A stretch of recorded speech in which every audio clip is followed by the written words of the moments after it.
আমাদের দুজনের উইশ লিস্টে থাকা ইচ্ছে পূরণ। বিয়ের আগে অনেকটা প্ল্যানিং করেছিলাম যে বিয়ের পর সারা রাত জেগে জগদ্ধাত্রী ঠাকুর দেখতে যাব। আসলে বিয়ের আগে তো পারমিশন পাওয়া যায়নি, দুর্গাপুজো দেখতে গেলেও রাত 10টার মধ্যে বাড়ি ঢুকে পড়তাম, কিন্তু চন্দননগরে ঠাকুর দেখার জন্য কিন্তু সারা রাতটাই একদম বেস্ট। এদিকে সুমনা একদম রেডি হচ্ছে, আমি অফিস থেকে ফিরেছি, ঘড়িতে 8:45 মতন বাজে। একটু কিছু খাওয়া দাওয়া করে আমিও একদম তৈরি হয়ে নেব। তৈরি হয়ে নিয়ে বেরিয়ে পড়ব বালি স্টেশনে। বালি স্টেশন থেকে তারপর আমাদের আজকের গন্তব্য চন্দননগর। গোটা রাত আমরা জগদ্ধাত্রী পুজোর ঠাকুর দেখে কাটাবো। সুমনা এখানে রেডি হয়ে নিয়েছে, আর আমি ওকে একটু ঘড়িটা পরিয়ে দিচ্ছি, কারণ ঘড়িটা পরতে একটু অসুবিধা হয়। তো এই যে আমরা দুজনে একদম রেডি।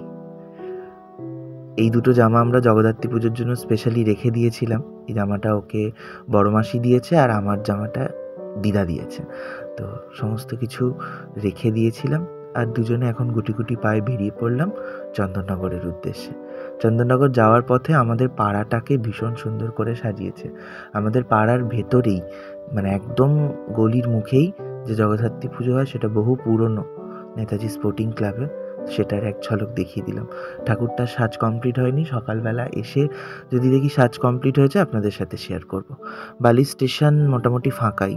আমরা সেই জন্যই আজকের এই দিনটাকে চুজ করেছি, কারণ আজকে যেহেতু ষষ্ঠী, সবাই একটু কর্মব্যস্ততার মধ্যে থাকবে, ওই অষ্টমী নবমী করে সবাই বেরোয়, কিন্তু ঠাকুর দেখতে সবাই বেরিয়ে পড়েছে।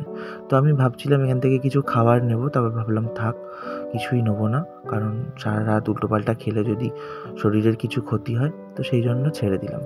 চলুন, স্টেশনে দাঁড়িয়েছিলাম বালিতে, ট্রেন চলে এলো। কথা বলতে বলতে আমরা চলে এলাম মানকুণ্ডু স্টেশনে। মানকুণ্ডু স্টেশনে একটু দাঁড়িয়ে দেখি ঠিক ভিড়।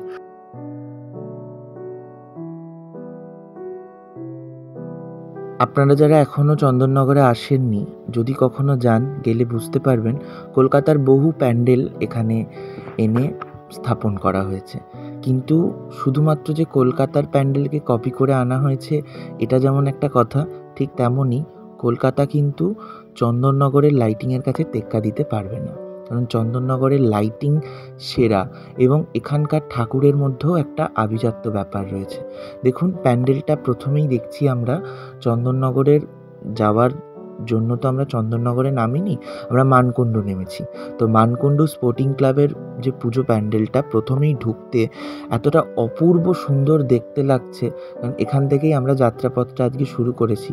দেখুন, থিম কিন্তু এটাও একটা ভাবনা এবং একটা থিম, বুদ্ধদেবের ওপরে কাজ করেছে, কিন্তু এখানের যে ঠাকুর তার কিন্তু একটা আলাদাই ঐতিহ্য রয়েছে। যে ঠাকুর সম্পূর্ণরূপে একদম মা জগদ্ধাত্রী।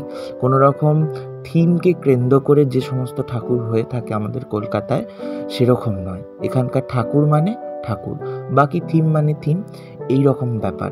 তো এই যে এখানে আবার একটি ঠাকুর দেখতে এসেছি, ঠাকুর দেখতে এসে দেখি কি লাইন, মানে কলকাতায়ও তো এরকম লাইন হয় বলুন? ঠিক আজকে ষষ্ঠীর দিনে ঠিক ভিড়। এখানে করেছে হলো মাটির গ্রাম বাংলা, সমস্তটাই মাটির ওপর কারুকাজ করা।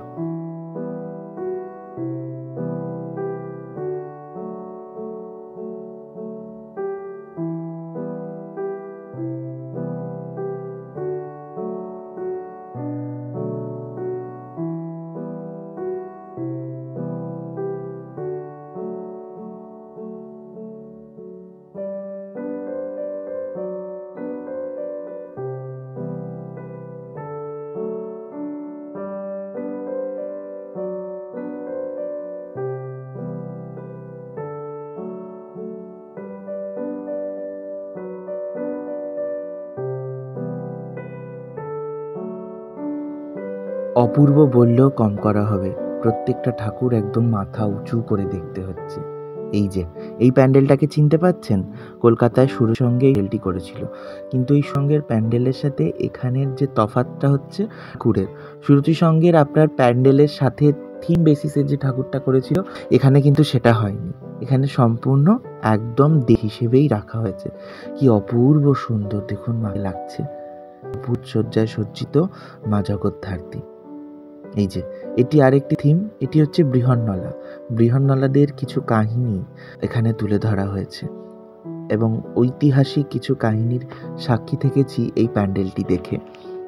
বলা যায় যে এখানে একটি রামচন্দ্রের কিছু ব্যাপার করেছিল, যেখানেও নাকি বৃহন্নলাদের অবস্থান ছিল। তো সেটাই আর কি ভীষণ ভালো লাগলো যে এই ধরনের একটি কল্পনা এই প্যান্ডেলকে ঘিরে আমরা দেখতে পেলাম। যারা আপনারা গেছেন আশা করি জান যে এই প্যান্ডেলটি কী বলতে চেয়েছে। তো যাই হোক, অনেকটা রাত হয়েছে, এখন ঘড়িতে 11টা মতন বাজে। কিছু ঠাকুরের ভিডিও করেছি, কিছু ঠাকুরের করতে পারিনি, কারণ আজকের এত ভিড়। আমরা ভেবেছিলাম স্টেশন চত্বরে ভিড়টা কম, কিন্তু না, ব্যাপক ভিড়। তো একটু পিৎজা খেয়ে আমরা আবার রওনা দিলাম সার্কাস মাঠের উদ্দেশ্যে। সার্কাস মাঠের এই প্যান্ডেলটি আমার বহু চেনা লাগছে। কলকাতায় কবে এই প্যান্ডেল দেখেছি আমার মনে নেই, তবে অসাধারণ, অপূর্ব, আবার যেন মনটা কেড়ে নিল। কিন্তু এখানের যে ভিতরকার একদম কারুকাজ, সেটা বোধহয় আমাদের এই কলকাতার থেকে একটু আলাদা ছিল। দেখুন কি অপূর্ব কারুকাজ, মানে প্রত্যেকটা দেওয়ালে প্যান্ডেলের নানা রকমের ছবি, লাইটিং অপূর্ব, অনবদ্য। আর এই যে কাজগুলো দেখতে পাচ্ছেন না, এগুলো সমস্ত কিছু বাঁকা বাঁকা প্যাকাটি দিয়ে, দেখুন কি অপূর্ব। এটা হচ্ছে গোপালবাগের ঠাকুর। গোপালবাগ মানে হচ্ছে একদম আপনার মানকুণ্ডু স্টেশন থেকে এগিয়ে এসে তেমাথার কাছে যে ঠাকুরটা পড়ে, রানীমাকে দেখবার আগে আপনারা গোপালবাগ দেখে নেবেন যদি পরের বছর যান।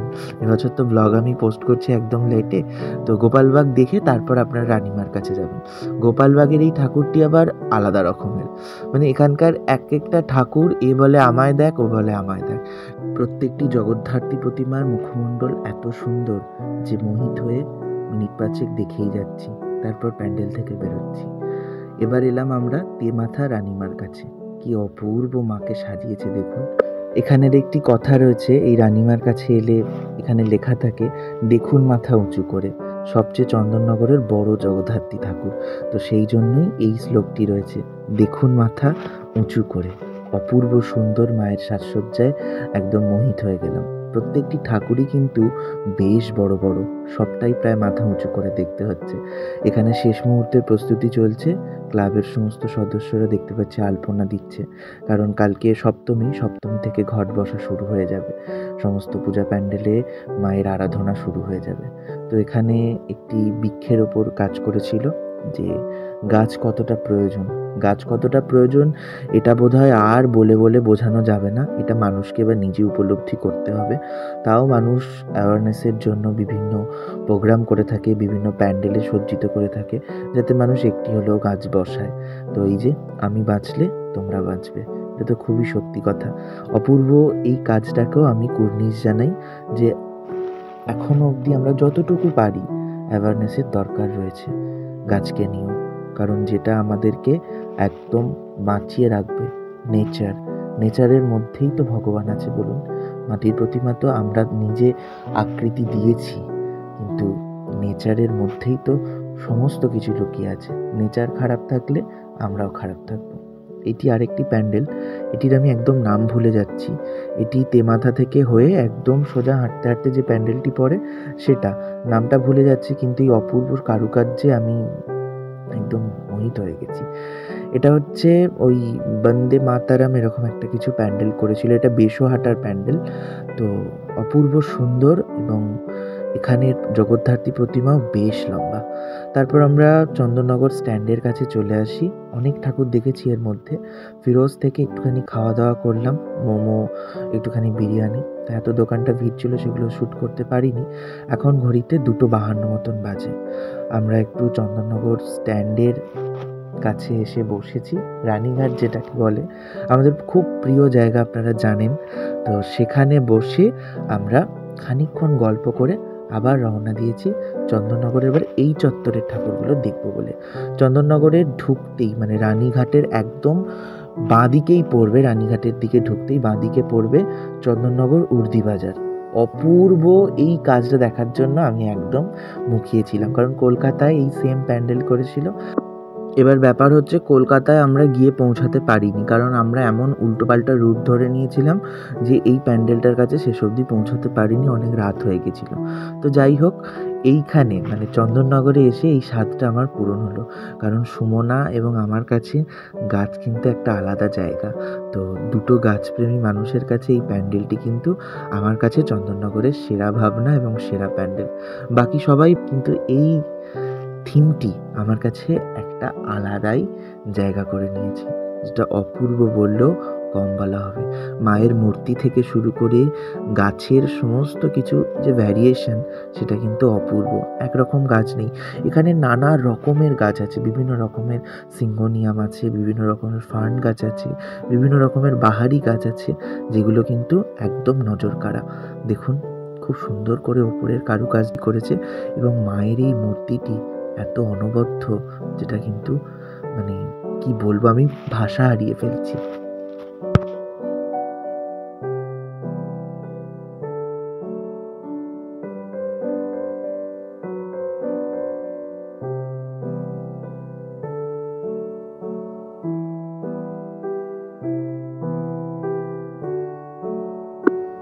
এই প্যান্ডেলটা না দেখলে হয়তো মনের মধ্যে একটা খুঁতখুঁতানি রয়ে যেত, তাই রাস্তা হারিয়ে ফেলেও আবার সবাইকে জিজ্ঞাসা করে আমরা এই প্যান্ডেলে এসেছি। এটা হচ্ছে চন্দননগর রথের সড়ক।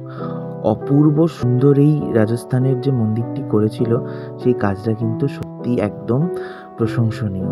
কি অপূর্ব! এখানে দুর্গা প্রতিমা রেখেছে, কিন্তু ভেতরে রয়েছে সেই চন্দননগরের ঐতিহ্যকে বজায় রেখেই চন্দননগরের জগদ্ধাত্রী ঠাকুর। একদম মাথা উঁচু করে মাকে দেখতে হবে, এবং যার সাজসজ্জা আমাদের মনকে ছিনিয়ে নেবে। সুন্দর দেখুন এখানকার ভেতরের কারুকার্য, একদম খোলা প্যান্ডেল। আর আরেকটি কথা না বললেই নয়, এখানকার সমস্ত তেল কিন্তু খুব যে বড় বড় এরিয়া জুড়ে এমনটা না, খুব ছোট ছোট জায়গায় এত সুন্দর করে মেনটেন করেছে, যেটা কিন্তু সত্যি প্রশংসনীয়। তাই আমরা এই চন্দননগরের এই কারুকাজকে, এই ভাবনাকে, এই আলোকসজ্জাকে, এই প্রতিমার ঐতিহ্যকে মন থেকে ভালোবাসা জানাই। দেখুন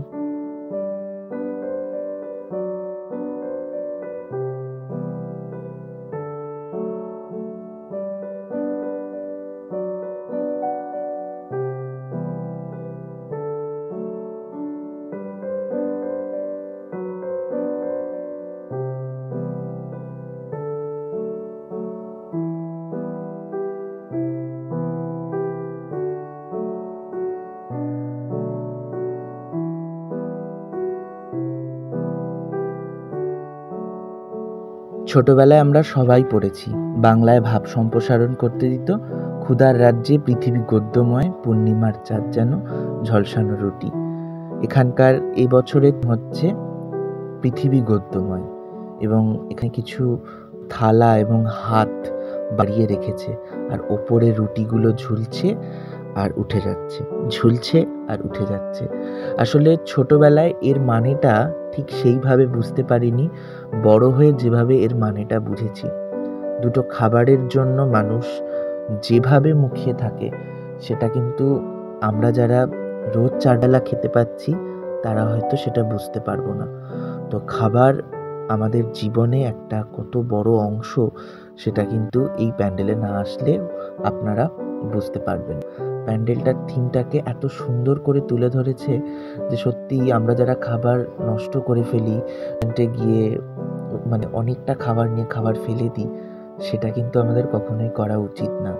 আমাদের মধ্যে থাকা অনেক মানুষজন আছে, যাদের মধ্যে মানুষ চারবেলা খেতেই পারে না ঠিক করে, একবেলা খায় কি খায় না। তো এটাই হচ্ছে ব্যাপার, যে ক্ষুধার রাজ্যে পৃথিবী গদ্যময়, পূর্ণিমার চাঁদ যেন ঝলসানো রুটি। তো সেই রুটিটা পেলে মানুষ যে কত খুশি হবে, সেটা কিন্তু যারা পায় না, যারা দৈনন্দিন প্রত্যেক দিন খাবার জন্য হাহাকার করে, তারাই একমাত্র বুঝতে পারবে। আমি প্রথমে ভেবেছিলাম ওটাই প্রতিমা, এখানেও কি তাই? না, ভুল ভাঙলো। মানে চন্দননগরে আমার কাছে এই প্রতিমাটা যে এত মিষ্টি লাগলো এবং এত সেরা লাগলো বলে বোঝাতে পারবো না। হাতের কারুকাজ, ঠাকুরের গঠন, ঠাকুরের শাড়ি, এবং ঠাকুরের যে পেছনে যে সাজসজ্জা রয়েছে, পুরোটা বুদ্ধদেবকে ঘিরে কেন্দ্র করে। তো এটা কিন্তু একটা অপূর্ব লাগলো আমার কাছে একদম ভোরবেলা যখন ঠাকুরটাকে আমি দেখলাম।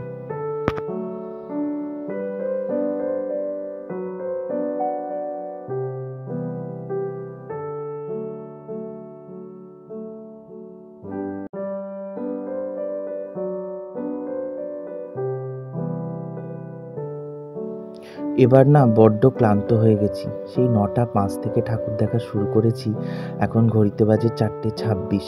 আর পারছি না হাঁটতে, বিশ্বাস করুন। একদম টোটো ধরে নিয়েছি। কয়েকটা ঠাকুর বাদ রইল ঠিকই, কিন্তু কি আর করা যাবে। আবার কয়েকটা ঠাকুরের আমি শ্যুট নিতে পারিনি, ফোনের একদম চার্জ শেষ। এখানে যে লাইটিংয়ের ব্যাপারটা দেখছেন, এখানে পরে জানতে পারলাম যে এখানে রাস্তায় দাঁড়িয়ে সবাই নাচানাচি করে। আর এই যে ব্যঞ্জটা দেখছেন, এটা কিন্তু ছট পুজোর জন্য সবাই প্রস্তুতি নিচ্ছে। যেহেতু ভোর হয়ে যাচ্ছে, যেহেতু দেখুন এখানকার মানুষ ছট পুজোর জন্য সেই যাচ্ছে রানীঘাটের কাছে তাদের উদযাপন করতে। তো দুটো পুজো কি সুন্দর মিলেমিশে একাকার হয়ে গেল বলুন। এটা হচ্ছে ফটকগোড়া স্মৃতি মন্দিরের প্রতিমা। ভেতরে আমরা ঢুকতে পারিনি, প্যান্ডেলটা কিন্তু বাইরে থেকে দেখলাম, অপূর্ব করেছে। এবং ভেতরের মাকে আমরা ফেসবুকে অনেকবার দেখেছি। তো যাই হোক, আর সেই জন্য নামলাম না টোটো থেকে, একদম সোজা চন্দননগর, তারপর একদম ট্রেন ধরে বাড়ি। আর এখানে এই বাগবাজারের এদিকটা আসতে গিয়ে প্রচুর সুন্দর সুন্দর লাইটিং করেছে, যেটা টোটোয় বসে বসে আপনাদের জন্য একটু ক্যাপচার করলাম। দেখুন লাইটিংয়ের কাজ কিন্তু এখানে অপূর্ব, যেটা কিন্তু কলকাতায় এতটা সুন্দর আমরা দেখতে পাই না। এখন কলকাতার কিছু কিছু মানুষ চন্দননগরের লাইটিংকে ভাড়া করে নিয়ে যায় ঠিকই, কিন্তু এখানকার মতো টেক্কা দিতে বোধহয় পারবে না। তো যেখানে যে জায়গাটার যা ঐতিহ্য, সেটা তো মানতেই হবে। কথা বলতে বলতে চন্দননগর স্টেশনে চলে এসেছি। সুমনা গেছে টিকিট কাটতে, আমি বাইরে দাঁড়িয়ে দাঁড়িয়ে ভিডিও শ্যুট করি, আর ওকে আমি টিকিট কাটতে পাঠিয়ে দিয়েছি। যাই হোক, ও দুটো টিকিট কেটে দিল আমাকে। তারপর আমরা খানিকক্ষণ অপেক্ষা করব, তারপর আমরা ট্রেন ধরে যাব সোজা বাড়ি। ট্রেনের এই দুলুনিতে আমরা এবার ঘুমিয়েই পড়বো যা মনে হচ্ছে। যাই হোক, আপনারা যারা আমার এই ব্লগের মাধ্যমে প্যান্ডেলগুলি দেখলেন, কেমন লাগলো অবশ্যই জানান, কারণ আমি জানি অনেকেই চন্দননগর আসতে পারেননি। আপনারা যারা আমার ব্লগের মাধ্যমে দেখলেন, অবশ্যই জানাবেন কেমন লাগলো। আমরা গতকালকে অফিস থেকে, মানে আমি, ও বাবা সব আলো বন্ধ করে দিল আমি ব্লগ বানাচ্ছি বলে। না, ভোর হয়ে গেছে। আজকে হচ্ছে শুক্রবার ভোর, বৃহস্পতিবার 8 তারিখ। 7 তারিখে বেরিয়েছিলাম আমরা সন্ধেবেলা ওই 8টার দিকে, আর সারা রাত জেগে ঠাকুর দেখা, দারুণ এনজয়। আমি এর আগে একবার গিয়েছিলাম, তখন ছোট ছিলাম আমি, আমার দাদা ভাই। তখন ও জীবনে ছিল, কিন্তু ওকে নিয়ে যাই, ছোট ছিল তো, বাচ্চা নিয়ে যাই।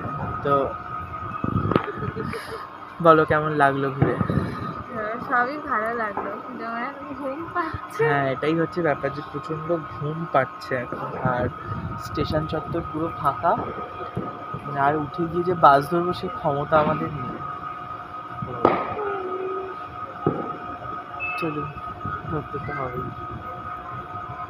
এই প্রতিমাটি আমাদের পাড়ার প্রতিমা। যখন যাচ্ছিলাম সাজসজ্জা চলছিল, এখন পুরো কমপ্লিট। আমাদের পাড়ার প্রতিমাকে কিন্তু অপূর্ব লাগছে দেখুন, সত্যি একদম মনটা ছুঁয়ে গেল ভোরবেলা এসে মায়ের এই রূপ দেখে, তাই না বলুন?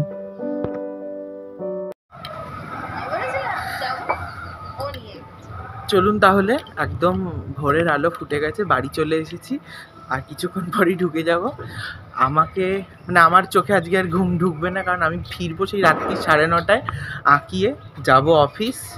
শুধুমাত্র আজকে সকালের আঁকানোটা নেই, আর ও ঘুমোবে, বুঝতেই পারছি। ও আজকে পুরো একদম 3 দিন ধরে ঘুমাবে ও। চলুন, হ্যাঁ, ভিডিওটি কেমন লাগলো অবশ্যই কমেন্টে জানাবেন। টাটা।